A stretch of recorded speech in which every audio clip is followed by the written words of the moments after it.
Right, morning. Hope we're all okay and keeping sane despite the ensuing madness that is now rife.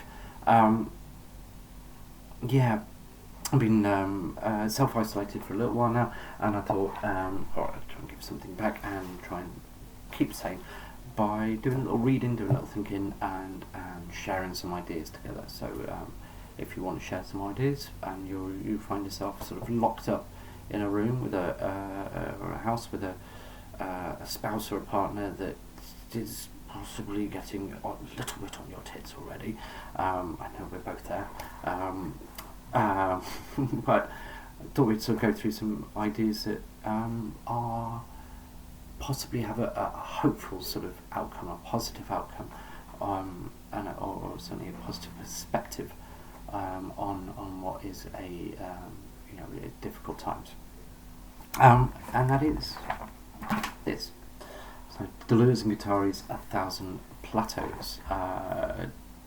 Gilles Deleuze was a professor of philosophy in Paris, father of sort of post-structuralist philosophy, and Felix Guattari was a French psychoanalyst, and both very key in sort of current of the last sort of 30 odd years, I suppose, the development of the anti-capitalist movement, but more so than that, sort of looking at sort of a spectrum of realities, from sort of political thought, social thought, ethics, philosophy, medicine, art, music, maths, etc. Like the scope of their the use of their writing, I think, is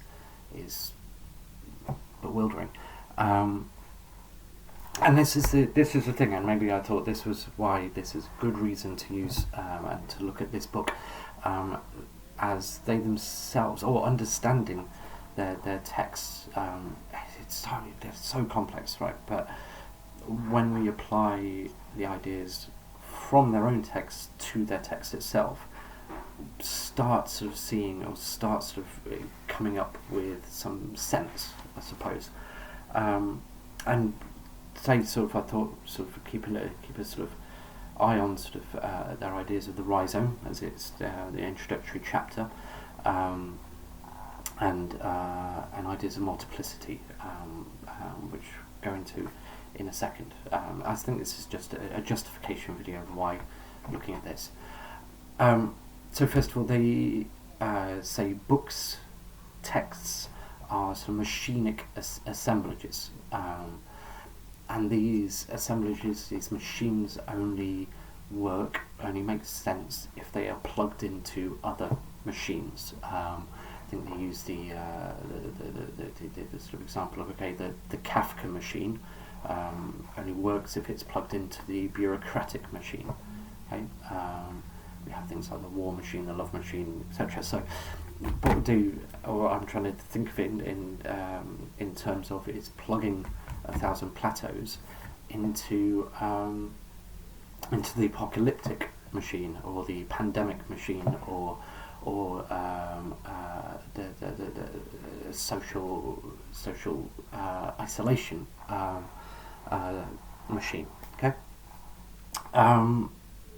and hopefully, I don't know if that's going to make sense. And it's about exploring ideas, isn't it? So I certainly haven't got any correct thoughts on this. Literally, this is developing as it's going. So please join in and get me on the right track, maybe. I think this is more for me than you. It certainly is. Right, anyway, beautiful quote to start with. Susan Sontag, okay? Amazing writer.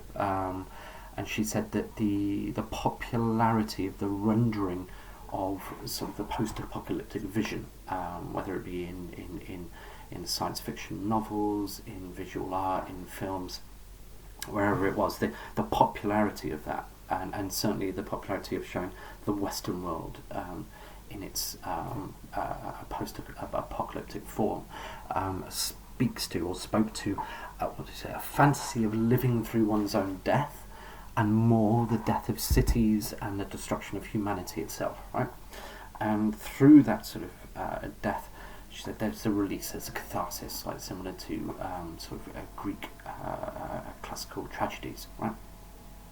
And okay, right, that's catharsis. Is sort of okay, the relieving of the sort of the death drives or the negative sort of thoughts within us, and that sort of vicarious living, right? Where does that get to now, when what we're seeing on the news reports every day are these visions, are sort of empty streets in Italy, in Spain, the military on those streets sort of enforcing sort of a safe distance between people. Where does that take us? Because it's beyond catharsis now, isn't it? Because that's not an art form anymore. It's reality. We're living it, and that seems incredibly sort of dangerous, incredibly negative, right? Is there a positive that we can take from that? And this is what I want to explore, to allay sort of anxiety and to actually say, okay, well, what is happening now can it be viewed with in sort of hopeful, in socially hopeful terms, and I think to start with, Deleuze and Guattari's ideas could lend itself to this. Okay, so I'm going to look at the notes just a bit. This is literally like introduction, and please do add and discuss it. It's fine, and criticise, definitely criticise. This rearrangement of the spatial order. What we need to get to, what the idea is to get to, is to an understanding of the rhizome, or an understanding of the multiplicity. Okay, what the hell is the multiplicity in terms that Deleuze and D&G are talking about? What is the rhizome? So the rearrangement of the spatial order that we're sort of seeing at the moment, it works to subtract from the dizzying incomprehensibility of a world which is multiple and varied in such such a degree that we can't access the multiple. We can't understand it. We can't possibly appreciate the multiple until, what D&G say, until we can't understand the multiple. They say through no typographical, lexical, or even syntactical cleverness is enough to make the multiple heard. What they do say is the multiple is made through subtraction.